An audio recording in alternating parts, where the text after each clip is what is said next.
Hi friends, welcome to Praveen sir classes. మొదటిసారి మన YouTube ఛానల్ని చూస్తున్న ప్రతి ఒక్క అభ్యర్థి ఇప్పుడు మన ఛానల్ని సబ్స్క్రైబ్ చేయండి. పోటీ పరీక్షలకు ప్రిపేర్ అవుతున్న ప్రతి ఒక్క అభ్యర్థికి ఉపయుక్తంగా ఉండే కరెంట్ అఫైర్స్ని డైలీ కరెంట్ అఫైర్స్ రూపంలో ప్రతిరోజు సాయంత్రం 7 గంటలకి మీకు అందిస్తూనే ఉన్నాను. ఇక మీ నుండి నేను ఎక్స్పెక్ట్ చేసేది ఒక్కటే, మీ సపోర్ట్ అండ్ ఎంకరేజ్మెంట్ని ఈ వీడియోకి లైక్ రూపంలో తెలియజేయండి. పోటీ పరీక్షలకు ప్రిపేర్ అవుతున్న ప్రతి ఒక్క ఆస్పిరెంట్కి ఈ వీడియో లింక్ని షేర్ చేయండి. ఇక ఈరోజు మార్చ్ 12, 2025 వార్తల్లో చాలా అంశాలు ఉన్నాయి. కొన్ని హైలైట్స్ చూడండి. భారత ప్రధాని నరేంద్ర మోదీ గారిని వరించిన మరొక అత్యున్నత పురస్కారం. ప్రస్తుతం మారిషస్ పర్యటన ఉన్నారు. మారిషస్ ప్రభుత్వం నరేంద్ర మోదీ గారికి ఒక ప్రతిష్టాత్మక పురస్కారాన్ని ఇచ్చి సత్కరించింది. అదేంటో చూద్దాము. వరల్డ్ ఎయిర్ క్వాలిటీ రిపోర్ట్, వాయు నాణ్యత నివేదిక ఏదైతే ఉంటుందో విడుదలైంది. ఏ సంస్థ విడుదల చేస్తుంది, అందులోని గణాంకాలు ఏంటి, ర్యాంకింగ్స్ ఏంటో చూద్దాము. Next, SIPRI Stockholm International Peace Research Institute వారు విడుదల చేసిన నివేదిక ఆయుధాలకు సంబంధించి ఎగుమతులు దిగుమతులు ప్రపంచంలో ఎలా ఉన్నాయి, ఏ దేశం ఎలా ఆయుధాలను దిగుమతి చేసుకుంటోంది, ఏ దేశం అత్యధికంగా ఆయుధాలను ఎగుమతి చేస్తోంది, ఇవన్నీ కూడా. ఇక శరావతి హైడ్రో ఎలక్ట్రిక్ ప్రాజెక్ట్ అనేది ఇటీవల వివాదాస్పదమవుతూ వార్తల్లోకి వచ్చింది. ఎన్వైర్మెంటల్ ఇష్యూగా వార్తల్లోకి వచ్చింది. అదేంటో చూద్దాము, ఏ రాష్ట్రంలో ఉంది.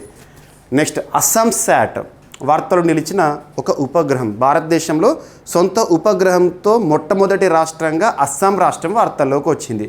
ఈ ఉపగ్రహం యొక్క సేవలు ఎలా ఉండబోతున్నాయో చూద్దాం.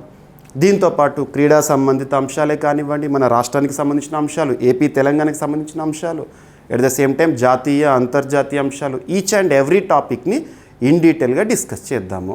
ఇక అభ్యర్థులకు నిన్నటి క్లాస్లో చెప్పాను నేను, మన జీవీకే స్టడీ సర్కిల్ యాప్, ఇప్పటి వరకు మన జీవీకే స్టడీ సర్కిల్ యాప్ని ఇన్స్టాల్ చేసుకొని వారు ఎవరైనా ఉంటే ఈరోజే ఇన్స్టాల్ చేసుకోండి. మీకు కామెంట్ బాక్స్లో మన యాప్ లింక్ని పిన్ చేస్తాను. అందులో మీకు యూస్ఫుల్ కంటెంట్ అనేది అందుబాటులో ఉంది. ప్రతి ఒక్క కోర్స్ పైన కూడా భారీ ఆఫర్ అనేది అనౌన్స్ చేయడం జరిగింది. సో యూటిలైజ్ చేసుకోండి. ఇక నిన్నటి ప్రశ్నకి సమాధానాన్ని చూద్దాము. చాలామంది ఆస్పిరెంట్స్ సమాధానాన్ని తెలియజేస్తున్నారు కామెంట్ బాక్స్లో, కామెంట్ రూపంలో. ప్రతి ఒక్కరు కూడా మీరు ఆన్సర్ని చెప్పే ప్రయత్నం చేయండి. ఇలా చేస్తూ ఉంటే మీకే ఒక ఐడియా అనేది వస్తే ఎగ్జామినేషన్ పాయింట్ ఆఫ్ వ్యూ సులభంగా ఉంటుంది. ఈరోజు ప్రశ్నని వీడియో చివరిలో అడుగుతాను. ఇక నిన్నటి ప్రశ్నకి సమాధానాన్ని చూద్దాం. ఇటీవల వార్తల్లో నిలిచిన ధర్మా గార్డియన్ విన్యాసం ఏ దేశాలకు సంబంధించినదని అడిగాను. వార్తలు నిలిచిన ఒక విన్యాసం, ఎక్సర్సైజెస్ ఇన్ న్యూస్, ఈ టాపిక్ పైన ప్రత్యేకంగా చూడండి. ఏదైనా ఒక విన్యాసం గురించి మనం చూస్తున్నప్పుడు, వార్తలో చూస్తున్నప్పుడు దానికి సంబంధించి ఏ పాయింట్స్ పైన ఫోకస్ చేయాలి, ఆ విన్యాసానికి సంబంధించి వేటిని గుర్తుపెట్టుకోవాలంటే, వార్తలో నిలిచిన ఆ విన్యాసం పేరేంటి, సెకండ్ ఆ విన్యాసంలో ఎన్ని దేశాలు పాల్గొనడం జరుగుతుంది, థర్డ్ వచ్చేసి ఆ దేశాల పేర్లేంటి, మరియు త్రివిధ దళాల్లో ఆ విన్యాసం ఏ దళం ఎవరికి సంబంధించింది. నెక్స్ట్ వచ్చేసేసి ఈ సంవత్సరం జరిగిన విన్యాసము ఎక్కడ, హోస్ట్ ఎవరు, అంటే ఏ ప్రాంతంలో జరిగింది, చరిత్రలో మొదటిసారి ఈ విన్యాసం ఎప్పుడు ప్రారంభమైంది, ఈ సంవత్సరం జరిగిన విన్యాసం ఎన్నవ ఎడిషన్. ఈ పాయింట్స్ పైన ప్రత్యేకంగా ఫోకస్ చేయండి. ఇక మిస్లీనియస్ ఏమైనా ఉంటే ఏ రెజిమెంట్ పార్టిసిపేట్ చేయడం జరిగింది, ఉదాహరణకు నావల్ ఎక్సర్సైజ్ అయితే ఏ షిప్స్ వెళ్ళడం జరిగినాయి, ఇలాంటివి చూడాలి. సో ఇక్కడ అబ్జర్వ్ చేస్తే మీకు ధర్మా గార్డియన్ గురించి అడిగాను. ధర్మా గార్డియన్ విన్యాసం పేరు ధర్మా గార్డియన్ ఎన్ని దేశాలకు సంబంధించింది, 2 దేశాలకి సంబంధించింది. ఆ 2 దేశాలు ఏంటి, భారత్ జపాన్. భారత్ జపాన్. త్రివిధ దళాలు ఎవరికి సంబంధించింది, ఆర్మీకి సంబంధించింది. ధర్మా గార్డియన్ అనేది భారత్ జపాన్ 2 దేశాలకు సంబంధించిన సంయుక్త సైనిక విన్యాసం. సింపుల్గా సింగిల్ లైన్లో గుర్తుపెట్టుకోండి. ఇక మరి ఈ సంవత్సరం ఈ విన్యాసానికి ఆతిథ్యం ఎవరిచ్చారు, ఉదాహరణకి ఈ సంవత్సరం భారత ఆతిథ్యంలో జరిగితే నెక్స్ట్ ఇయర్ జరిగేది, నెక్స్ట్ టైం జరిగేది, నెక్స్ట్ ఎడిషన్ జరిగేది జపాన్ ఆతిథ్యంలో, తర్వాత మళ్ళీ భారత్. అలా పార్టిసిపెంట్స్ ఎవరైతే ఉంటారో, ఏ దేశాలు అయితే పార్టిసిపెంట్స్గా ఉంటాయో ఒక్కొక్క ఎడిషన్కి ఒక్కొక్కరు ఆతిథ్యం ఇస్తూ ఉంటారు. మరి ఈ సంవత్సరం జపాన్ ఆతిథ్యంలో ఈ విన్యాసం అనేది ముగిసింది, మౌంట్ ఫిజీ అనే ఒక ప్రాంతంలో. మరి ఇక్కడ అబ్జర్వ్ చేస్తే చరిత్రలో మొదటిసారి ధర్మా గార్డియన్ అనే విన్యాసం ఎప్పుడు ప్రారంభమైంది, హిస్టారికలీ ఇది ఇంపార్టెంట్ పాయింట్, 2018. మరి ఈ సంవత్సరం జరిగిన విన్యాసము ఎన్నవ ఎడిషన్ అంటే 6వ ఎడిషన్, 6th ఎడిషన్. ఈ పాయింట్స్ చూస్తే సరిపోతుంది. సో ధర్మ గార్డియన్ విన్యాసానికి సంబంధించి ఇవన్నీ కూడా చూడండి. ఓకేనా? ఇక ఈరోజు ప్రశ్న ఏదైతే ఉంటుందో వీడియో చివరిలో చూడండి. ఇదే విధంగా సింపుల్గా కాకుండా ఇన్ డీటెయిల్గా దానికి సంబంధించి 360 డిగ్రీస్ యాంగిల్లో మీరు ఒక టాపిక్ని చదివితే సులభంగా గుర్తుండిపోతుంది. రెగ్యులర్గా రివిజన్ రిపీట్ చేయండి. ఇక మనకు ఎగ్జామినేషన్లో ఎంతటి కఠినమైన ప్రశ్న అడిగినా కూడా సులభంగా చేయగలుగుతాం. ఓకేనా? ఇక ఈరోజు టాపిక్స్లోకి వెళ్తే ఫస్ట్, భారత ప్రధాని నరేంద్ర మోదీ గారికి మారిషస్ అత్యున్నత పురస్కారం అనేది వార్తల్లోకి వచ్చింది. మీరు March 11th నైట్ అన్ని వెబ్సైట్స్లో కానివ్వండి, ముఖ్యంగా న్యూస్ రిలేటెడ్ వెబ్సైట్స్, టీవీ ఛానల్స్లో బ్రేకింగ్ న్యూస్గా చూశారు. సో నరేంద్ర మోదీ గారికి మారిషస్ దేశ అత్యున్నత పురస్కారము. ఒక రకంగా చెప్పాలంటే ఇలాంటి ఒక పురస్కారాన్ని పొందిన మొట్టమొదటి భారత ప్రధానిగా నరేంద్ర మోదీ గారు చరిత్రలోకి ఎక్కారు. మరి ఇక్కడ ఈ ఒక్క పురస్కారం గురించి చూస్తేనే సరిపోదు. లాస్ట్ 5 or 6 ఇయర్స్లో నరేంద్ర మోదీ గారిని వరించిన అంతర్జాతీయ పురస్కారాలు అన్నీ కూడా చూడాలి. మీకు ఆల్రెడీ మొన్న 2 to 3 days బ్యాక్ మన డైలీ కరెంట్ అఫైర్స్లో బార్బడోస్ ఉన్నత పురస్కారాన్ని మన నరేంద్ర మోదీ గారికి ప్రదానం చేశారు. మన నరేంద్ర మోదీ గారి తరపున మన భారత విదేశాంగ సహాయ మంత్రి గారు స్వీకరించారని చెప్పాను. ఆ పురస్కారం కొత్తదేం కాదు, కానీ ఇక్కడ ప్రధానోత్సవం వార్తల్లోకి వచ్చింది. అనౌన్స్మెంట్ November 20th 2024లోనే వార్తల్లోకి వచ్చింది. సో ఇప్పుడు మాత్రం ఇది ఫ్రెష్గా గుర్తుపెట్టుకోండి. ఓకేనా? మిగతా పురస్కారాల గురించి కూడా ఒకసారి లిస్ట్ చెప్తాను, ఒక 2 minutesలో అయిపోతుంది. ఓకేనా? మరి మారిషస్ దేశం భారత ప్రధాని గారిని ఏ పురస్కారంతో సత్కరించింది అంటే the grand commander of the order of the star and key of the Indian Ocean. Indian ఓషన్లోని ఒక దీవి దేశం మారిషస్. మరి ఇండియన్ ఓషన్కి క్వీన్ ఆఫ్ ఇండియన్ ఓషన్ అని ఏ దేశాన్ని పిలుస్తాము? భారతదేశం. సో నరేంద్ర మోదీ గారు ఈ మారిషస్ దేశ పర్యటనకు వెళ్ళే ముందే ఒక అనౌన్స్మెంట్ మన భారత ప్రభుత్వం చేసింది. చాగో ఐలాండ్స్ ఏవైతే ఉంటాయో అవి మారిషస్కి సావరినిటీ ఉండాల్సిందే, మేము మారిషస్కి మద్దతు ఇస్తున్నాము అని చెప్పేసి నిన్నటి క్లాస్లో చూసాం మనం. సో ఇలాంటి ప్రకటనలు చేయడము మరియు ఇండియన్ ఓషన్ ప్రాంతంలోని దీవుల దేశాలు ఏవైతే ఉంటాయో వాటికి భారతదేశము మంచి స్నేహపూర్వక సంబంధాలు కొనసాగించడం, ఇవన్నీ కూడా గుర్తించి మారిషస్ ఒక పురస్కారాన్ని, ఆ దేశంలోని ఉన్నత పురస్కారాన్ని ఇచ్చింది. ఇలాంటి పురస్కారాన్ని గెలుచుకున్న మొట్టమొదటి ప్రధానిగా మన నరేంద్ర మోదీ గారు నిలిచారు. ఈ పురస్కారం పేరేంటి? The grand commander of the order of the star and key of the Indian Ocean. ఇక రిమైనింగ్ ఇటీవల కాలంలో ఏవేవైతే వచ్చినాయో ఒక్కసారి సింగిల్గా గుర్తుంచుకోండి. కువైట్కి సంబంధించి the order of Mubarak Al Kabir 2024లో ఇది. గయానాకి సంబంధించి ద ఆర్డర్ ఆఫ్ ఎక్సలెన్స్. బార్బడోస్కి సంబంధించి ద ఆర్డర్ ఆఫ్ ఫ్రీడమ్. నైజీరియాకి సంబంధించి grand commander of the order. డొమినికాకి సంబంధించి డొమినికా అవార్డ్ ఆఫ్ హానర్. రష్యాకి సంబంధించి Russia's order of Saint Andrew the apostles. ఈ అవార్డు గురించి రీసెంట్గా టీజీపీఎస్సీ ఎగ్జామినేషన్స్ 2024 ఇయర్ ఎండింగ్లో జరిగినాయి. నవంబర్లో Group 3, డిసెంబర్లో Group 2 జరిగినాయి. అందులో అడిగారు. సో ఇవి ఎందుకు ఇంతగా మీకు మళ్ళీ చెప్తున్నాను, రెండోసారి మొన్న చెప్పాను మళ్ళీ ఎందుకు చెప్తున్నానంటే వీటిపైన క్వశ్చన్స్ అడుగుతారు. ఇక్కడ సింపుల్గానే ఉంటుంది, కానీ ఎగ్జామినేషన్లో కన్ఫ్యూజన్ అనేది క్రియేట్ అవుతుంది. ఇక 2023 ఇయర్లో గ్రీస్ దేశానికి సంబంధించి grand cross of the order of honour. France దేశానికి సంబంధించి grand cross of the legion. Egypt దేశానికి సంబంధించి order of the Nile. Republic of పలావుకి సంబంధించి హానర్ అబాకల్ అవార్డ్. పప్వా న్యూగినియాకి సంబంధించి ఆర్డర్ ఆఫ్ లోగోహు. ఫిజీకి సంబంధించి companion of the order of Fiji. ఇక 2021 సంవత్సరంలో ఏమొచ్చినాయంటే భూటాన్ దేశానికి సంబంధించి ఆర్డర్ ఆఫ్ డ్రక్ గ్యాల్పో. 2020కి సంబంధించి US government's legion of merit. 2019 సంవత్సరంలో బహ్రెయిన్కి సంబంధించి king Hamad order of the renaissance. Next 2019లో మాల్దీవ్స్ సంబంధించి the order of the distinguished rule of Nishan Izzuddeen. United Arab Emirates వారు ఇచ్చిన ఆర్డర్ ఆఫ్ జయాద్ అవార్డ్. 2018లో పాలస్తీనాకి సంబంధించి the grand collar of the state of Palestine.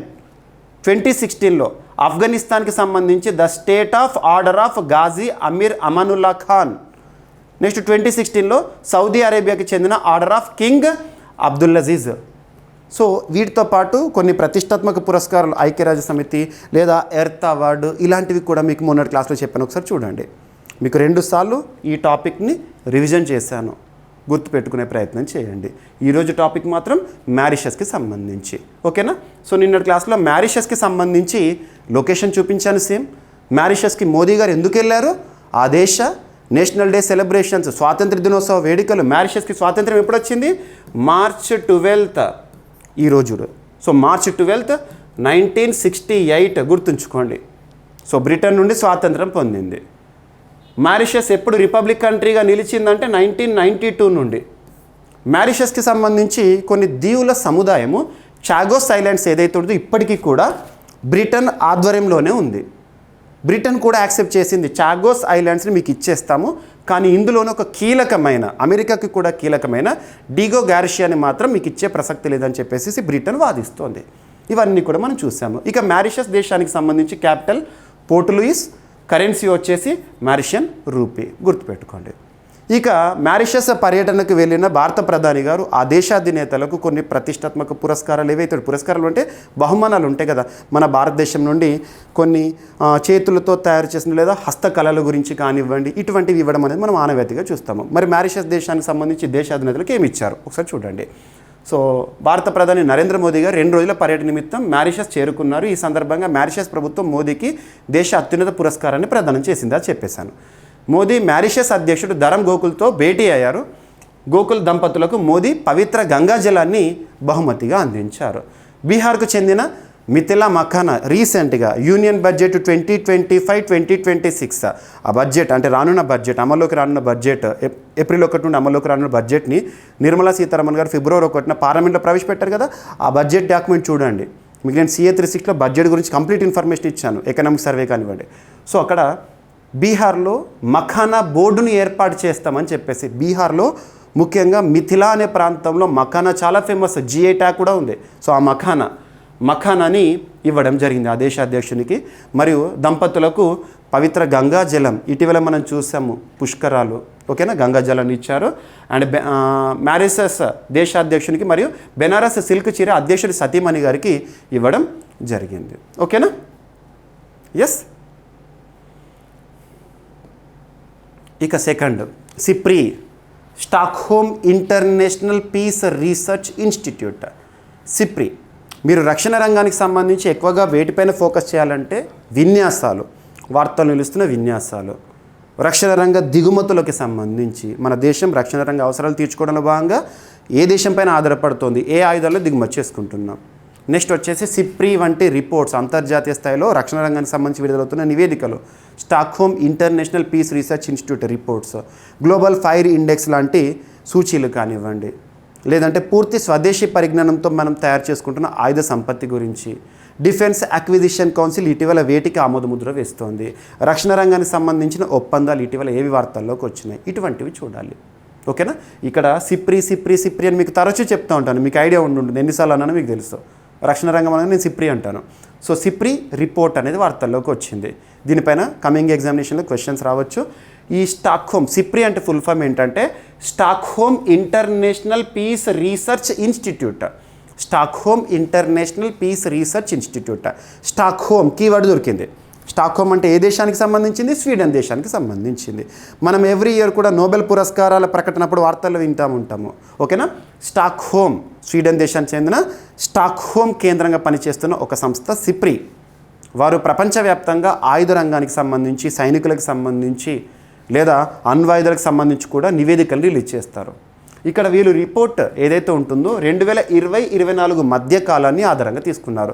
2020-24 ఏళ్ళ మధ్యకాలంలో ప్రపంచంలో ఏ దేశం ఆయుధాలను అత్యధికంగా దిగుమతి చేసుకుంటోంది, ఏ దేశాలు అత్యధికంగా ఆయుధాలను ఎగుమతి చేసుకుంటున్నాయి, భారతదేశం ఆయుధాల దిగుమతిలో ఏ విధంగా ఉంది, ఎగుమతులు ఎలా ఉంది అని చెప్పేసి ర్యాంకింగ్స్ కూడా ఇస్తారు. సో ఆ ర్యాంకింగ్స్ గురించి చూద్దాము. ప్రపంచంలో ప్రస్తుతం టాప్ 10 ఇంపోర్టర్స్. సో ఇక్కడ అబ్జర్వ్ చేస్తే ఇంపోర్టర్ అంటే దిగుమతిదారులు, ఆయుధాలను అత్యధికంగా దిగుమతి చేసుకుంటున్న టాప్ 10 కంట్రీస్లో చూద్దాము. First Ukraine. మరి యుక్రెయిన్కి ఏం అవసరం వచ్చింది మనందరికీ తెలుసు. దాదాపు 1000 రోజులు దాటిపోయింది రష్యా యుక్రెయిన్ సంక్షోభ పరిస్థితులు. రష్యా యుక్రెయిన్ పైన దండయాత్ర చేస్తుంది. ఈ పరిస్థితుల్లో తిరగబడాలంటే వాళ్ళకి ఆయుధాలు కావాలి కదా, సో ఆయుధాలను ఎక్కువగా దిగుమతి చేసుకుంటూ ఉన్నారు. ఇక్కడ రీజన్గా చెప్పవచ్చు. సో యుక్రెయిన్ ప్రపంచంలో అన్ని దేశాలు 100 ఆయుధాలను దిగుమతి చేసుకుంటున్నాయి అనుకుంటే అందులో 8.8% యుక్రెయిన్ అంట. ఇక సెకండ్ అత్యధిక ఆయుధ దిగుమతిదారుల్లో భారతదేశం ఉంది, 8.3. గుర్తుంచుకోండి నంబర్. Third Qatar. ఈ 3 గుర్తుంచుకోండి చాలు. ఇక గ్లోబల్ షేర్ ప్రపంచంలో 2020-24 మధ్యకాలంలో ఆయుధాల దిగుమతి అనేది 100 అనుకుంటే అందులో ఏ దేశం వాటా ఎంత ఉంది? Ukraine top, India second. ఇక్కడ మీకు ఆ నివేదిక మొత్తాన్ని కూడా ఇక్కడ చూపిస్తాను సింపుల్గా. ఆయుధాల దిగుమతిలో భారత ప్రపంచంలో ఎన్నో స్థానం అంటారు? 2వ స్థానము. మొదటి స్థానంలో ఎవరున్నారు? యుక్రెయిన్. ఎవరు రిపోర్ట్ రిలీజ్ చేశారు? సిప్రి. సో ఇక్కడ అబ్జర్వ్ చేస్తే ప్రపంచ టాప్ 10 దిగుమతిదారుల్లో టాప్ 3 ఏంటి?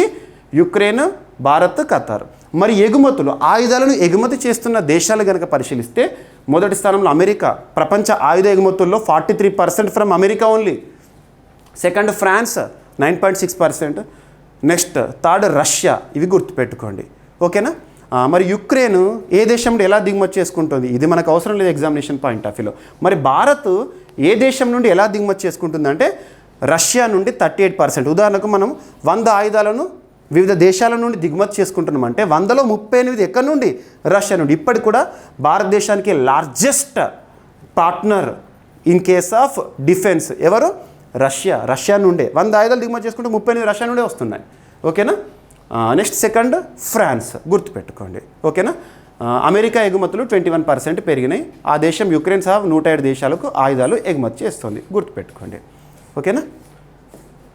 సో ఇదంతా ఇందాక చెప్పిందే మీకు స్క్రిప్ట్ రూపంలో ఇవ్వడం జరిగింది. కొంత కంపారిటివ్ లాస్ట్ టైం 2015-19 కాలంలో ఎలా ఉందో కూడా ఇక్కడ చెప్తాను. Stockholm International Peace Research Institute నివేదిక ప్రకారం 2020-24 మధ్యకాలంలో భారత్ ప్రపంచంలోనే 2వ అతిపెద్ద ఆయుధ దిగుమతిదారుగా నిలిచింది. యుక్రెయిన్ ప్రథమ స్థానంలో ఉంది. ఇది రష్యాతో యుద్ధం కారణంగా 100 రెట్లు ఎక్కువ ఆయుధాలను దిగుమతి చేసుకుంది. భారతదేశం 2వ స్థానంలో ఉన్నప్పటికీ 2015-19 కాలంతో పోలిస్తే, ఈ పోలికలు ఇంపార్టెంట్, మన కంపారిటివ్ స్టడీ, 9.3% తగ్గుదల కనిపించింది. గతంతో పోలిస్తే తగ్గుదలనే, ఇంపోర్ట్స్ తగ్గుతున్నాయని చెప్పొచ్చు. చైనా తొలిసారిగా టాప్ 10 ఆయుధ దిగుమతిదారుల జాబితా నుంచి తొలగింది. 1994 తర్వాత ఇదే మొదటిసారి అంట. పాకిస్తాన్ ఆయుధ దిగుమతులు 61% పెరిగినాయి. వీటిలో 81% ఆయుధాలు చైనా నుంచే వచ్చినాయంట. యూరోపియన్ దేశాల ఆయుధ దిగుమతులు 155% పెరిగాయి. ఇది భౌగోళిక రాజకీయ ఉద్రిక్తతలకు, మిలిటరీ పునరుద్ధరణకు సంకేతంగా కనిపిస్తుంది. ఇక భారతదేశం యొక్క రక్షణ దిగుమతులకు సంబంధించి రష్యానే అత్యధిక వాటాన్ని కలిగి ఉంది ఇప్పటికీ కూడా. నెక్స్ట్ ఫ్రాన్స్ 2వ అతిపెద్ద ఆయుధ సరఫరాదారు భారతదేశానికి. భారత్ ఫ్రాన్స్ మధ్య సంబంధాలు ఇప్పటికే రఫేల్ యుద్ధ విమానాలు 36 వచ్చినాయి. స్కార్పిన్ క్లాస్ నౌకలు రాబోతున్నాయి. మరిన్ని రఫేల్ ఎంజెట్ విమానాలు కానివ్వండి, ఇవన్నీ కూడా, ఓకేనా? సో గుర్తుపెట్టుకోండి, సరిపోతుంది. సో ఇంత డెప్త్గా చదవాలి. చదివితే ఏంటంటే ఒక్క బిట్ కూడా మనకు పోదు. ఎందుకంటే ఎగ్జామినేషన్లో ఈ రిపోర్ట్ని ఎవరు రిలీజ్ చేస్తారు, టాప్లో ఎవరైనా అడుగుతారు, స్టేట్మెంట్స్ అడుగుతారు. కాబట్టి ఒక్క స్టేట్మెంట్ పోయినా కూడా క్వశ్చన్ మొత్తం పోతుంది. కాబట్టి మీకు ఇన్ డీటెయిల్గా చెప్తున్నాను, ఓకేనా? నెక్స్ట్ ఇంకొక report, world air quality report, ప్రపంచ వాయు నాణ్యత నివేదిక అనొచ్చు. ఏదైనా ఒక రిపోర్టు లేదా సూచి వార్తలోకి వచ్చింది అంటే దాన్ని రిలీజ్ చేసేది ఎవరు, విడుదల చేసే సంస్థ ఏంటి, ప్రధాన కేంద్రం ఎక్కడో ఫస్ట్ చూడాలి.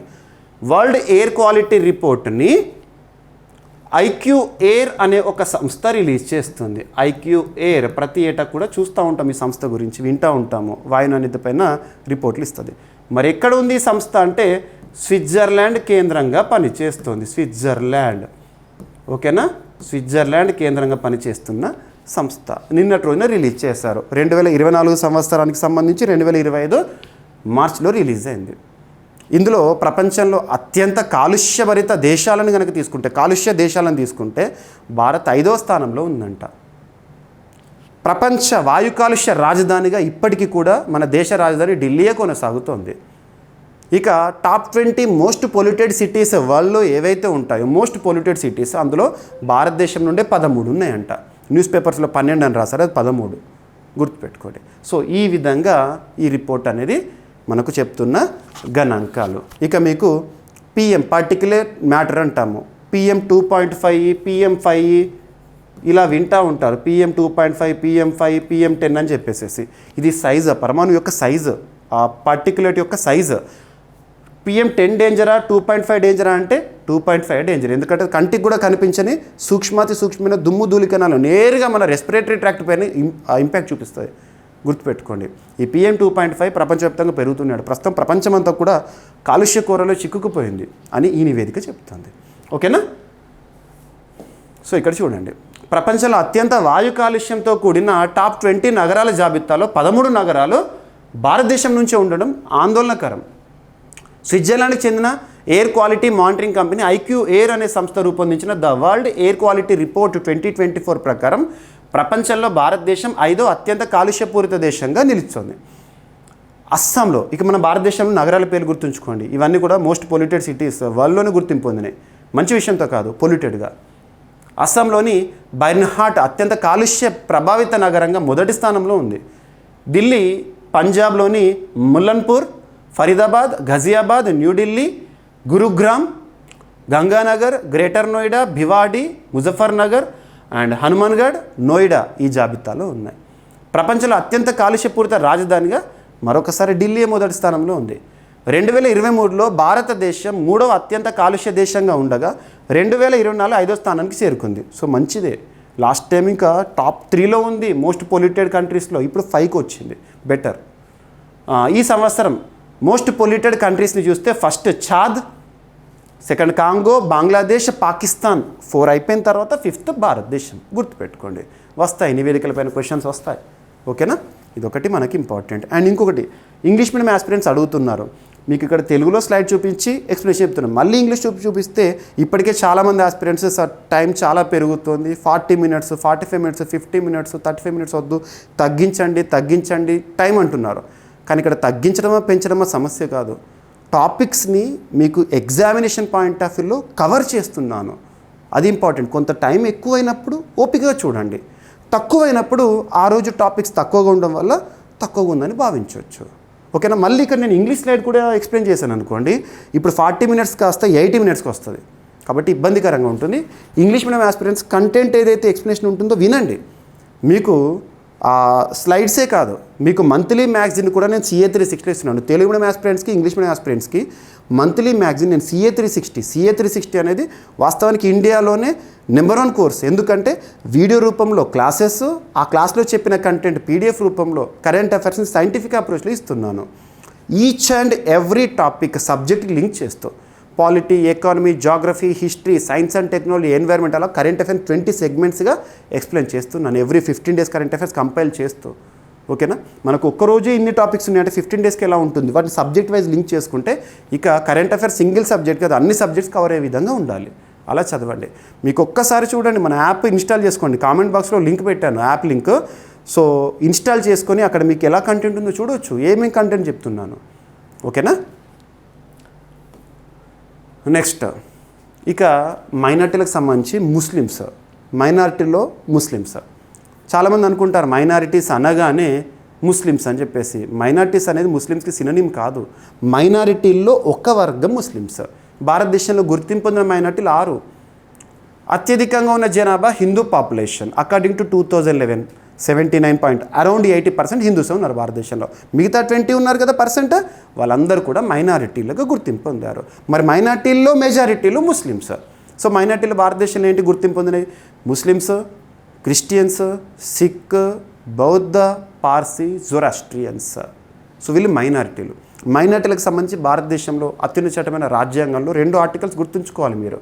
ఆర్టికల్ 29, ఆర్టికల్ 30 మైనారిటీ హక్కుల గురించి చెప్తుంది. మైనారిటీ ఎడ్యుకేషన్ ఇన్స్టిట్యూషన్స్ ఎస్టాబ్లిష్ చేయొచ్చని వాళ్ళకు ప్రత్యేక హక్కులు, ప్రాథమిక హక్కుల్లో భాగంగా. ఇక మైనారిటీ వ్యవహారాలు చూసుకోవడానికి ప్రస్తుతం భారతదేశంలో ministry of minority affairs, minority వ్యవహారాల మంత్రిత్వ శాఖ ఉంది. ప్రస్తుతం కన్సర్న్ మినిస్టర్గా కిరణ్ రిజిజు గారు విధులు నిర్వర్తిస్తున్నారు.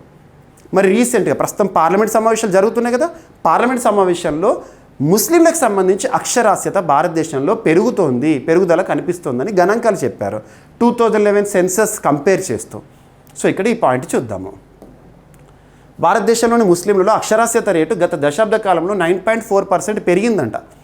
2001 గణన ప్రకారం వాళ్ళ అక్షరాస్యత లిటరసీ రేటు 59.1% ఉంటే 2011 సెన్సస్ ప్రస్తుతం అందుబాటులో ఉంది అదే 68.5%. పీరియడిక్ లేబర్ ఫోర్స్ సర్వే 2023-2024 మీకు లాస్ట్ ఇయర్ CA 360 చెప్పాను ఇది. అందులో 79.5% ముస్లిమ్స్లో లిటరసీ రేటు. అయినప్పటికీ కూడా జాతీయ సగటు కంటే తక్కువగా ఉందని చెప్పేసి రీసెంట్గా మైనారిటీ అఫేర్స్ మినిస్టర్ గారు పార్లమెంట్ వేదికగా ప్రశ్నోత్తరాల సమయంలో చెప్పారు. ఈ ప్రశ్నోత్తరాల సమయము ఇవన్నీ కూడా మీకు PIB content important, press information bureau అందులో నుండి కంటెంట్ మీకు అందిస్తూనే ఉన్నాను. ఓకేనా? నెక్స్ట్ వచ్చేసేసి ఇక మన భారతదేశంలో దేశ సమగ్రతకి కానివ్వండి, సమైక్యతకి కానివ్వండి, లా అండ్ ఆర్డర్ ఇష్యూస్ ఏమైనా తీసుకొచ్చినా కూడా వివాదాస్పద సంస్థలే కానివ్వండి, యాప్సే కానివ్వండి, వేటిపైనైనా కూడా నిషేధాజ్ఞలను జారీ చేయొచ్చు. ఉదాహరణకి మీరు ఎప్పుడైనా న్యూస్ పేపర్లో చదువుతారు, వివాదాస్పద యాప్లపైన లేదా విదేశీ యాప్లపైన కేంద్ర ప్రభుత్వం కొరడా అని చెప్పేసి, కొరడా అంటే కొరడా తీసుకుపోయి కొట్టుడు కాదు, దాన్ని నిషేధించడం. ఉదాహరణకు అలాంటి టాపిక్ మీరు చూసినప్పుడు ఒక చట్టం గుర్తుకు రావాలి, IT చట్టం, ఇన్ఫర్మేషన్ టెక్నాలజీ యాక్ట్ 2000. ఏదైనా చట్టం నేర్చుకున్నప్పుడు కన్సర్న్ ఇయర్ చూడాలి. అందులో సెక్షన్ 69A ఆధారంగా వివాదాస్పద యాప్స్, న్యూస్ పేపర్స్, టీవీ ఛానళ్ళ పైన నిషేధాన్ని విధిస్తుంది భారత ప్రభుత్వం. ఇక మన దేశంలో అత్యున్నత చట్టమైన రాజ్యాంగంలో ప్రాథమిక హక్కుల్లో ఆర్టికల్ 19 క్లాజ్ 1C నచ్చిన సంస్థలను స్థాపించుకోవచ్చు, కానీ రీజనల్ రిస్ట్రిక్షన్స్ అనేవి కూడా ఉంటాయి. నచ్చిన సంస్థలు స్థాపించాలంటే ఏంటంటే మన సమగ్రతను పెంచేలా ఉండాలి, సమైక్యతను పెంచేలా ఉండాలి, కానీ వీటికి విరోధంగా ఉండకూడదు. తీవ్రవాద సంస్థలు స్థాపించడం ప్రాథమిక హక్కు కాదు. సో అలా కొన్ని తీవ్రవాద సంస్థలు ఉంటాయి, వాటిపైన కొరడా జులిపించడానికి ఒక చట్టం ఉంది, unlawful activities prevention act. Unlawful activities prevention act ఏ సంవత్సరం 1967. ఈ చట్టం ఆధారంగా తీవ్రవాద సంస్థలు, మన దేశ సమగ్రతకు విఘాతంగా ఉండే సంస్థలు ఏవైతే ఉంటాయో వాటిపైన కేంద్ర ప్రభుత్వం నిషేధాన్ని విధిస్తుంది. అలా జమ్మూ కాశ్మీర్లో మరొక 2 సంస్థలు ఏవైతే ఉంటాయో వాళ్ళ పైన నిషేధాన్ని మరొక 5 ఏళ్ళు కొనసాగిస్తుంది. సో ఇక్కడ ఆ సంస్థల పేర్లు ఏంటో చూడండి. అంత పెద్ద గొప్ప వ్యక్తులు ఏం కాదు గుర్తుంచుకోవాల్సినది, కాకపోతే ఏంటంటే వీళ్ళకి సంబంధించిన సంస్థలని ఇక్కడ చూపిస్తున్నాను. జమ్మూ కాశ్మీర్ కేంద్రంగా పనిచేస్తున్న 2 సంస్థలపై కేంద్ర ప్రభుత్వం 5 ఏళ్ల నిషేధాన్ని విధించింది. ఆ సంస్థల పేర్లు ఏంటంటే Awami action committee, Jammu and Kashmir Ittehadul Muslimeen అనే 2 సంస్థలను 1967 చట్ట వ్యతిరేక కార్యకలాపాల చట్టం, అన్లాఫుల్ యాక్టివిటీస్ ప్రివెన్షన్ యాక్ట్ 1967 ఆధారంగా నిషేధిత సంస్థలుగా ప్రకటించారు. ఏ చట్టం ఆధారంగా అంటారు, ఏ సంస్థలను అడగరు. పెద్దగా గుర్తుపెట్టుకోవాల్సిన ఉత్తమ సంస్థలు ఏం కాదు, ఇక్కడ చట్టాన్ని గుర్తుపెట్టుకోవాలి. ఓకేనా? కేంద్ర హోంశాఖ ఈ 2 గ్రూపులపై అలాగే నిషేధం విధించిందని అధికారిక నోటిఫికేషన్లో చెప్పింది. మరి సంస్థలు నడుపుతున్న పర్సన్స్ వీళ్ళు. ఇక సైన్స్ అండ్ టెక్నాలజీలో టాపిక్స్ చూద్దాము. హెచ్ఐవి మనం ఎయిడ్స్ అంటాం కదా, acquired immuno deficiency syndrome, human immuno virus HIV. ఇలా వాస్తవానికి హెచ్ఐవికి లేదా ఆ వైరస్కి అడ్డుకట్ట వేసే వ్యాక్సిన్ అనేది ఇప్పటివరకు లేదు, వ్యాక్సిన్ లేదు. ఇదేంటంటే మన ఇమ్యూనిటీ పైన తీవ్ర ప్రభావం చూపిస్తుంది వైరస్, రోగనిరోధక శక్తిని తీసేస్తుంది సింపుల్గా. కాబట్టి జ్వరం వచ్చినా కూడా జ్వరం కొనసాగుతూనే ఉంటుంది. ఎందుకు మరి ఈ హెచ్ఐవి వీటికి ఈ వైరస్కి అడ్డుకట్ట వేయడానికి వ్యాక్సిన్ లేవంటే అందులో జెనెటిక్ పదార్థం అనేది జన్యు పదార్థం అనేది ఆర్ఎన్ఏ బేస్డ్ వైరస్లకి అడ్డుకట్ట వేయరాదు. అదే DNA is a genetic matter అంటే మనం దానికి అడ్డుకట్ట వేయడానికి వేయచ్చు. ఉదాహరణ కరోనాకు వ్యాక్సిన్ అనేది అంత ప్రభావితంగా ఎందుకు పనిచేయదంటే అది కూడా RNA ఆధారంగా పనిచేసేదే. సో ఇక్కడ హెచ్ఐవి సోకిన తర్వాత ఎవరైతే పేషెంట్స్ ఉంటారో వాళ్ళకు ట్రీట్మెంట్లో భాగంగా ఒక ఇంజెక్షన్ అనేది వార్తల్లోకి వచ్చింది, గిలీడ్ సంస్థ. ఆ ఇంజెక్షన్ అనేది ఆ ట్రీట్మెంట్ అనేది అద్భుతంగానే పనిచేస్తుందని చెప్పేసి రీసెంట్గా కొన్ని సంస్థలు చెప్తున్న నివేదిక, ల్యాన్సెట్ లాంటి సంస్థలు. హెచ్ఐవి నివారణ కోసం ఏటా ఇచ్చే ఒక ఇంజెక్షన్ క్లినికల్ ప్రయోగాల్లో ఆశాజనక ఫలితాలను అందించినట్లు ప్రసిద్ధ వైద్య పత్రిక ల్యాన్సెట్ జర్నల్ చెప్పింది. ఆ మెడిసిన్ పేరు, ఆ ఇంజెక్షన్ పేరు గుర్తుంచుకోండి, లెనాకాపావిర్ అనే ఔషధాన్ని అమెరికాకు చెందిన గిలీడ్ సైన్సెస్ సంస్థ అభివృద్ధి చేసింది. ఇది మంచి ఫలితాన్ని ఇస్తుందంట. ఈ ఇంజెక్షన్ కండరాల్లోకి ఎక్కించాల్సి ఉంటుంది, సో మజిల్. ఇది హెచ్ఐవి మానవ కణాల్లోకి చొరబడకుండా, వైరస్ విజృంభించకుండా అడ్డుకుంటుందంట. హెచ్ఐవి ప్రభావాన్ని చూపించకుండా ఆపుతుంది. మొదటి దశ క్లినికల్ ప్రయోగాలు ఈ ఔషధం కనీసం 56 వారాల పాటు శరీరంలో ఉండగలిగేలా పనిచేస్తుందని వెల్లడించారు. ఏం లేదు, ఈ పేరు గుర్తుంచుకోండి, సంస్థ పేరు గుర్తుంచుకోండి, ఇటీవల వార్తల్లోకి వచ్చినా అని అడుగుతారు అంతే సింగిల్ లైన్లో. ఇలాంటి మనము science and technology, science related టాపిక్స్ని ప్రిన్సిపల్ ఏంటి, ప్రొసీజర్ ఏంటి, ఏమేంటి అవన్నీ కూడా మనం చదవాల్సిన అవసరం లేదు, డైరెక్ట్ సింగిల్ లైన్లో చూస్తే సరిపోతుంది. ఓకే, మనం ఇక్కడ పిహెచ్డీ చేయట్లేదు, something of everything should be known అంతే. నెక్స్ట్ సైన్స్ అండ్ టెక్నాలజీ భాగంగా కామన్గా మనం శాటిలైట్ యొక్క ఉద్దేశం ఏంటి, నిర్ణీత కక్షలోకి పంపడం ద్వారా అది మనకు సేవలను అందిస్తూ ఉంటుంది. మరి ఇక్కడ కొన్ని ప్రైవేట్ శాటిలైట్స్, కొన్ని యూనివర్సిటీలకు రిలేటెడ్గా శాటిలైట్స్ ప్రయోగించడం చూస్తూ ఉంటాం. అలా భారతదేశంలో ఒక రాష్ట్ర ప్రభుత్వం తమ రాష్ట్ర ప్రయోజనాల కోసం సొంతంగా ఒక ఉపగ్రహాన్ని పంపబోతున్నారంట. ఆ రాష్ట్రం ఏంటంటే అస్సాం రాష్ట్రంలో ప్రస్తుతం అధికారంలో ఉన్నది ఎవరంటే బీజేపీ. హిమంత బిశ్వ శర్మ గారు ముఖ్యమంత్రిగా విధులు నిర్వర్తిస్తున్నారు. అస్సాం రాష్ట్ర ప్రజలు వాళ్ళ కల్చర్కి చాలా ఇంపార్టెన్స్ ఇస్తారు. సో ఇక్కడ ఆ శాటిలైట్ పేరు ఏంటంటే అస్సాం శాట్. దీని యొక్క ఉద్దేశం ఏంటో చూడండి, అతి త్వరలో లాంచ్ చేయబోతున్నారు. అస్సాం ప్రభుత్వం అస్సాం శాట్ అనే ప్రత్యేక ఉపగ్రహాన్ని ప్రయోగించనుంది. ఇది సామాజిక ఆర్థిక రంగాల అభివృద్ధి, సరిహద్దు భద్రతను సహాయపడుతుంది. అస్సాం ఆవిష్కరించనుంది అన్నాను, కానీ అస్సాం నుండి లాంచ్ చేయరు. భారతదేశంలో ఎక్కడ ఉపగ్రహాలు తయారు చేసినా లాంచ్ చేయాలంటే శ్రీహరికోటకు రావాల్సిందే. ఎందుకంటే లాంచ్ ప్యాడ్ అనేది చాలా ప్రమాణాల ఆధారంగా నిర్మిస్తారు. భూమధ్య రేఖను చూస్తారు, సీషోర్ చూస్తారు, ఇలాంటివి. అలా కులశేఖరపట్నంలో సెకండ్ లాంచ్ ప్యాడ్ అనేది ఇటీవల వార్తల్లోకి వస్తూ ఉంది. ఓకేనా, 2025-26 అంటే రానున్న వార్షిక బడ్జెట్ ఏదైతే ఉంటుందో ప్రవేశపెట్టే సమయంలో ఈ విషయాన్ని చెప్పారు. ఓకేనా, ఈ ఉపగ్రహం ఉద్దేశం ఏంటంటే వ్యవసాయం, విపత్తు నిర్వహణ, మౌలిక వసతులు, భద్రతా కార్యకలాపాల వంటి రంగాలకు మద్దతు అందిస్తుందంట. సొంత ఉపగ్రహాన్ని ప్రయోగించనున్న తొలి భారతీయ రాష్ట్రంగా అస్సాం నిలవనుంది. దాని పేరు గుర్తుపెట్టుకోండి. ఎస్, ఇక శరావతి హైడ్రో ఎలక్ట్రిక్ ప్రాజెక్ట్ అనేది వివాదంతో వార్తల్లోకి వచ్చింది. శరావతి హైడ్రో ఎలక్ట్రిక్ ప్రాజెక్ట్ ఏ రాష్ట్రానికి సంబంధించి అంటే కర్ణాటక. సో డైరెక్ట్ ఈ పాయింట్ పైన ఫోకస్ చేయొచ్చు. సో కర్ణాటక శరావతి రివర్ మీరు చాలాసార్లు వింటూ ఉంటారు, జాగ్ ఫాల్స్ ఇలాంటివి, వాటిపైన క్వశ్చన్స్ అడుగుతున్నారు. శరావతి హైడ్రో ఎలక్ట్రిక్ ప్రాజెక్ట్ కట్టడం వల్ల ఎకలాజికల్ డ్యామేజ్ జరుగుతుంది, పర్యావరణ విపత్తులుగా చూడొస్తుంది, అండ్ కరప్షన్ అలిగేషన్స్ జరుగుతున్నాయి దానిపైన అని చెప్పేసి ఇటీవల వార్తల్లో రావడం వల్ల చెప్తున్నాను. కర్ణాటకలోని Sharavathi pumped storage hydro electric project తీవ్ర వివాదానికి కారణమైంది. ఈ ప్రాజెక్టు ద్వారా 2000 మెగావాట్ల విద్యుత్ ఉత్పత్తి చేయడంతో పాటు బెంగళూరుకు తాగునీటి సరఫరా చేయాలని అనుకుంటున్నారంట. పశ్చిమ కనుమల్లో పర్యావరణ నాశనానికి, ఆ స్థానిక ప్రజల జీవనంపై తీవ్ర ప్రభావానికి కారణమవుతుందని ఉద్యమకారులు, పర్యావరణవేత్తలు, మేధావులు ప్రశ్నిస్తున్నారు. అలా వివాదం ఎన్వైర్మెంటల్ ఇంపాక్ట్ పడబోతోందని చెప్పేసి విజిల్ బ్లోయర్స్ చెప్తున్నారు. ఓకేనా, ఇదొకటి ఇంపార్టెంట్. అంతెందుకు సింపుల్గా ఈరోజు కూడా వార్తాపత్రికల్లో ఇంకా ఫ్యాక్ట్ అఫీషియల్ కాదు,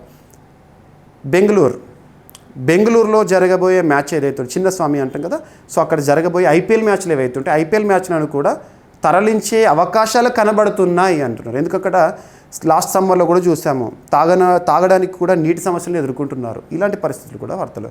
ఇక కర్ణాటక రాష్ట్రంలో కాంగ్రెస్ అధికారంలో ఉంది, సిద్ధరామయ్య గారు ముఖ్యమంత్రిగా ఉన్నారు. ఎన్ని కాన్పులైన ఉద్యోగినులకు ప్రసూతి సెలవులను ఒక టాపిక్. మహిళా ఉద్యోగినులు ఉంటారు కదా, వాళ్ళ కోసం. ఇక్కడ అబ్జర్వ్ చేస్తే దక్షిణాది రాష్ట్రాలు డీలిమిటేషన్ని వ్యతిరేకిస్తున్నాయి. కారణం ఏంటంటే మేము మంచి చేయబోయి ఫ్యూచర్లో సమస్యను ఎదుర్కోబోతున్నామని, పార్లమెంట్లో మా గలం తక్కువ కాబోతోందని రీసెంట్గా డిఎంకే ఆధ్వర్యంలో తమిళనాడులో ఆల్ పార్టీ మీటింగ్ కూడా జరిగింది. ఏంటంటే డీలిమిటేషన్ అనేది జనాభా ఆధారంగా తీసుకుంటే మాకు ఎంపీల సంఖ్య తగ్గుతుందని చెప్పేసి. ఈ సమయంలో తమిళనాడు రాష్ట్ర ప్రభుత్వం ముఖ్యమంత్రి స్టాలిన్ గారు ఏం చెప్పారంటే ప్రతి ఒక్కరు పిల్లల్ని కనండి, ఎక్కువ మందిని పిల్లల్ని కనండి అని చెప్తున్నారు. అలాంటి అంశాలు ఇక్కడ చెప్పొచ్చు. సో ఇక్కడ మనం చూడాల్సింది ఏంటంటే నిన్న రాష్ట్ర ముఖ్యమంత్రి చంద్రబాబు నాయుడు గారు ఏం చెప్పారంటే ఇక ప్రభుత్వ ఉద్యోగులు ఎవరైతే ఉంటారో, మహిళా ఉద్యోగులు ఎవరైతే ఉంటారో వాళ్ళకి ఎన్ని కాన్పులకైనా కూడా ఇక ప్రసూతి సెలవులు ఇస్తాము, పెయిడ్ లీవ్స్ ఇస్తాము అని చెప్పేసి. ఇప్పటివరకు 2 కాన్పులకైతే అలా ఉండేది, ఇప్పుడు ఎన్ని కాన్పులైనా అని చెప్తున్నారు. సో పాపులేషన్ పెంచడానికి. ఓకేనా, సో ఇక్కడ అబ్జర్వ్ చేస్తే ప్రసూతి సెలవుల చట్టం ఏ సంవత్సరం 1961 గుర్తుంచుకోండి. ఆర్టికల్ 42ని లింక్ చేయాలి. ప్రసూతి సెలవుల చట్టం ఏ ఆర్టికల్ ఆధారంగా తీసుకురాబడింది అన్న కూడా మనం అర్థం చేసుకోవచ్చు. పని ప్రదేశాల్లో స్త్రీలకు ప్రత్యేక సౌకర్యాలు ఆర్టికల్ 42. ఎస్, నెక్స్ట్ వచ్చేసేసి సో దీనికి సంబంధించిన స్క్రిప్ట్ ఏదైతే ఉంటుందో అంతే, ఎన్ని కాన్పులు అయినా ఉద్యోగులకు ప్రసూతి సెలవులు ఇచ్చే అవకాశాన్ని రాష్ట్ర ప్రభుత్వం చూస్తోంది. అదొకటి. నెక్స్ట్ ఏపీకి సంబంధించి మరొక అంశము, పురా సేవ అనే ఒక యాప్ని రాష్ట్ర పురపాలక శాఖ వారు అతి త్వరలో లాంచ్ చేయబోతున్నారంట. పురా సేవ, పురపాలక సంబంధించి. ఇక రాష్ట్రంలో మున్సిపాలిటీ రిలేటెడ్గా ఏ సేవలు పొందాలన్నా, ఏ కాంప్లైంట్స్ ఇవ్వాలన్నా కూడా ఈ పురా సేవ యాప్ అనేది అందుబాటులో ఉంటుంది అని చెప్పేసి ఇంకా లాంచ్ చేయలేదు. లాంచ్ చేశాక దాని గురించి మనం డెప్త్గా చూడాలి. ఇది న్యూస్ పేపర్లో జస్ట్ త్వరలో అని ఇచ్చారు కాబట్టి ఇక్కడ సింపుల్గా చెప్పాను. వాట్సాప్ గవర్నెన్స్ ఇలాంటివి మీకు డెప్త్గా చెప్పాను. ఎన్ని సేవల నుండి ఎన్ని సేవలకు పెంచారు, మన మిత్ర, ఇలాంటివి చూడాలి మనం. ఇక నెక్స్ట్ వచ్చేసి ఆంధ్రప్రదేశ్ రాష్ట్రానికి సంబంధించి ఈరోజు వార్తలు ఇచ్చిన మూడవ అంశం ఏంటంటే ఏకసభ్య commission, Rajiv Ranjan Mishra commission CS Vijayanand గారికి నిన్నటి రోజున రిపోర్ట్ సబ్మిట్ చేసింది. నిన్నటి రోజున సో ఆ రిపోర్ట్ ఎస్సీలను 3 వర్గాలుగా గుర్తించండి అని చెప్పారు. ఇక రాష్ట్ర ప్రభుత్వం మరొక నెల రోజుల పాటు గడువును పెంచింది. ఇక్కడ అబ్జర్వ్ చేస్తే ఆ రిపోర్ట్ని అఫీషియల్గా ఇంకా ప్రభుత్వం ఆమోదించలేదు. ఇంకా ఆమోదించిన తర్వాత మీరు స్పెషల్గా కూడా దాని గురించి డిస్కస్ చేద్దాము. కాకపోతే ఇప్పుడు గుర్తుంచుకోండి, ఏపీలో ఎస్సీ కేటగరైజేషన్ లేదా ఎస్సీ క్లాసిఫికేషన్, ఎస్సీ వర్గీకరణపై వేయబడ్డ ఏకసభ్య కమిషన్ ఎవరి ఆధ్వర్యంలో అంటారు? రాజీవ్ రంజన్ మిశ్రా. రాజీవ్ రంజన్ మిశ్రా గుర్తుపెట్టుకోండి. అదే తెలంగాణ అయితే షమీమ్ అఖ్తర్. ఈ తెలంగాణలో అయిపోయింది, ఫైనల్ అయిపోయింది. అదంతా కూడా మీకు స్పెషల్ వీడియో కూడా చెప్పాను మన CA 360 స్టూడెంట్స్కి. ఓకేనా, గుర్తుపెట్టుకోండి. మరి ఎస్సీ వర్గీకరణ పైన సుప్రీంకోర్టు ఇచ్చిన చారిత్రాత్మక తీర్పు 2024 ఆగస్టు 1వ తేదీన మనం ప్రత్యేకంగా చూసాము. Davinder Singh versus state of Punjab case దేనికి సంబంధించింది అంటారు. ఇలాంటివన్నీ లింక్ చేసుకోవాలి. Davinder Singh versus state of Punjab, ఆ కేసులో 2024 ఆగస్టు 1 రోజున ఎస్సీ వర్గీకరణ రాజ్యాంగబద్ధమే అని చెప్పేసి సుప్రీంకోర్టు తీర్పు లింక్ చేసుకోవాలి. ఓకేనా, ఈ వర్గీకరణ అఫీషియల్గా ఆమోదముద్ర పడితే రాష్ట్ర ప్రభుత్వం నుండి మనం ప్రత్యేక వీడియోగా డిస్కస్ చేద్దాం. ఓకేనా, ఈ 3 టాపిక్స్ జస్ట్ సింగిల్ అయినా గుర్తుంచు. పురాసేవ, ఎన్ని కాన్పులైనా ఉద్యోగులకు ప్రసూతి సెలవులు. నెక్స్ట్ తెలంగాణ రాష్ట్రంలో మరొక థర్మల్ విద్యుత్ కేంద్రం ఏర్పాటు కోసం మంచిర్యాల డిస్టిక్, మంచిర్యాల జిల్లాలో పెగడపల్లి వద్ద 800 మెగావాట్ల థర్మల్ విద్యుత్ కేంద్రం ఏర్పాటు కోసం ఏ సంస్థతో సింగరేణి ఒప్పందం కుదుర్చుకుంది? BHEL, Bharat heavy electricals limited, bell సంస్థ సింగరేణి సంస్థ మధ్య కుదిరిన ఒప్పందం. ఉద్దేశం ఏంటి? ఒప్పందం ఏంటి? ఉద్దేశం ఏంటి? ఇప్పటికే పెగడపల్లి వద్ద 1200 మెగావాట్ల థర్మల్ విద్యుత్ కేంద్రం ఉంది. ఇప్పుడు మరొక విద్యుత్ కేంద్రం 800 మెగావాట్స్ సామర్థ్యం ఉన్న విద్యుత్ కేంద్రం ఏర్పాటు కోసం ఒప్పందం అనేది నిన్నటి రోజున వార్తల్లోకి వచ్చింది. ప్రస్తుతం సింగరేణి CMDగా బలరాం గారు ఉన్నారు తెలంగాణకు సంబంధించి. ఇక క్రీడా సంబంధిత అంశాలను అబ్జర్వ్ చేస్తే భారత రెజ్లింగ్ సమాఖ్యపై నిషేధం ఎత్తివేసింది కేంద్ర ప్రభుత్వం. గతంలో చాలామంది ప్రముఖులు ప్రభుత్వానికి వ్యతిరేకంగా, సింపుల్గా చెప్పాలంటే ప్రభుత్వానికి వ్యతిరేకంగా మారింది, అడిగారు. ప్రస్తుతం మహిళా క్రీడాకారులపైన లైంగిక దాడులు జరుగుతున్నాయి అని చెప్పేసి దీనిపైన స్పందించాలని చెప్పేసి రోడ్డుబాట పట్టారు, ఉద్యమాలు చేశారు. అంతిమంగా ఒక క్రీడా సమాఖ్య పైన నిషేధాన్ని విధించింది ప్రభుత్వము. ఏ సమాఖ్య? భారత రెజ్లింగ్ సమాఖ్య. లైంగిక వేధింపుల ఆరోపణల కారణంగా బ్రిజ్ భూషణ్ వీళ్ళందరి గురించి మనం గతంలో విన్నాము. సో ఆ నిషేధాన్ని ఎత్తివేసింది. ఎందుకంటే రానున్న టోర్నమెంట్స్ దృష్టిలో ఉంచుకొని నిషేధాన్ని ఎత్తివేస్తున్నామని చెప్పేసి క్రీడా మంత్రిత్వ శాఖ వారు చెప్పారు. ప్రస్తుతం భారతదేశంలో క్రీడా వ్యవహారాల మంత్రిత్వ శాఖ లేదా యువజన వ్యవహారాల మంత్రిత్వ శాఖకి మన్సుఖ్ మాండవ్య గారు విధులు నిర్వర్తిస్తున్నారు మంత్రిగా.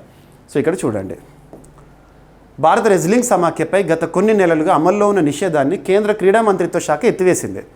2023 డిసెంబర్ 4న రెజ్లింగ్ ఫెడరేషన్ ఏదైతే ఉంటుందో దానిపై నిషేధం విధించబడింది. అయితే మార్చి 11 నిషేధాన్ని రద్దు చేశారు.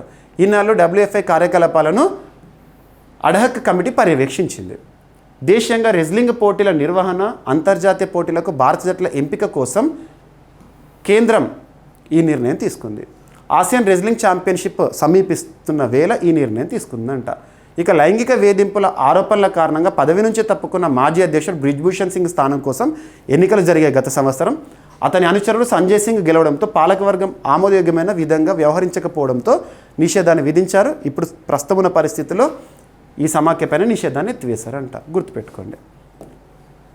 ఇక క్రీడలకు సంబంధించిన మరొక అంశము 150th anniversary of the test క్రికెట్ని దృష్టిలో ఉంచుకొని టెస్ట్ క్రికెట్ 150 సంవత్సరాల జ్ఞాపకంగా 2027 సంవత్సరం మార్చి 11 నుండి 15 వరకు మెల్బోర్న్లో ఒక డే అండ్ నైట్ మ్యాచ్ అనేది ఇంగ్లాండ్ వర్సెస్ ఆస్ట్రేలియా మధ్య జరగబోతోంది. గుర్తుపెట్టుకోండి, మెల్బోర్న్లో 2027 మార్చిలో జరగనున్న 150వ వార్షికోత్సవ టెస్టును క్రికెట్ ఆస్ట్రేలియా ప్రత్యేకంగా నిర్వహించనుంది. ఇంగ్లాండ్ ఆస్ట్రేలియా జట్ల మధ్య జరగబోయే ఈ match pink ball day night టెస్ట్గా ఉండనుందంట. ఇంగ్లాండ్ ఆస్ట్రేలియా 1877లో తొలి టెస్ట్ ఆడగా 1977లో 100వ వార్షికోత్సవాన్ని కూడా ఘనంగా నిర్వహించారు. ఇప్పుడు 150వ వార్షికోత్సవం ఏదైతే ఉంటుందో 2027లో ప్రత్యేక క్రికెట్ మ్యాచ్ని చూడబోతున్నాము. ఇది గుర్తుపెట్టుకోండి, మెల్బోర్న్లో జరగబోతుంది. ఇక ఈరోజు ప్రశ్న ఆస్పిరెంట్స్ కోసం ప్రతి ఒక్కరు కామెంట్ బాక్స్లో రాయండి, ప్రతి ఒక్కరు వీడియోని లైక్ చేయండి, మీ ఫ్రెండ్స్ అందరికీ షేర్ చేయండి. ఈరోజు ప్రశ్న, గ్లోబల్ టెర్రరిజం ఇండెక్స్ 2025 ప్రకారం భారత్ ర్యాంక్ ఎంత? సో కొంత మీరు స్టడీ చేసి చేయాలి, ఓకేనా. గ్లోబల్ టెర్రరిజం ఇండెక్స్ 2025 ప్రకారం భారత్ ర్యాంక్ ఎంత అని చెప్పేసి ఇవ్వడం జరిగింది. సో ఆన్సర్ని కామెంట్ రూపంలో తెలియజేయండి. ఇక ఈరోజు అంశాలను క్విక్ రివిజన్ చేస్తే, భారత ప్రధాని గారికి మారిషస్ అత్యున్నత పురస్కారము. నెక్స్ట్ మారిషస్ దీవుల గురించి చూసాము. సిప్రి రిపోర్ట్ ఆయుధాలకు సంబంధించి. Next air quality report 2024 and ముస్లింలలో అక్షరాస్యత రేటు పెరుగుదల అనే అంశము. నెక్స్ట్ జమ్మూ కాశ్మీర్లో 2 గ్రూపులపై 5 ఏళ్ల నిషేధాన్ని విధించింది, అక్కడ చట్టం ఏంటో చూడండి. HIV నివారణ కోసం ఇంజెక్షన్. అస్సాం ప్రభుత్వ సొంత ఉపగ్రహం Assam sat. And Sharavathi hydro electric project వివాదం కర్ణాటక రాష్ట్రానికి సంబంధించి. ఎన్ని కాన్పులైనా ఉద్యోగులకు ప్రసూతి సెలవులు అని చెప్పేసి ఆంధ్రప్రదేశ్ రాష్ట్ర ప్రభుత్వం. అతి త్వరలో అందుబాటులోకి రానున్న పురాసేవ. రాజీవ్ రంజన్ మిశ్రా ఏకసభ్య కమిషన్ నివేదిక సమర్పణ. అండ్ బెల్ సంస్థతో సింగరేణి ఒప్పందం, ఒక నూతన థర్మల్ పవర్ ప్లాంట్ ఏర్పాటు కోసము. భారత రెజ్లింగ్ సమాఖ్యపై నిషేధం ఎత్తివేత అనే అంశము. Next 150th anniversary of test cricket 2027 మార్చిలో ప్రత్యేక మ్యాచ్ మన ఆస్ట్రేలియా ఇంగ్లాండ్ మధ్య. సో నేటి ప్రశ్న. సో ప్రతి ఒక్కరు కూడా ప్రశ్నకి సమాధానం రాయండి.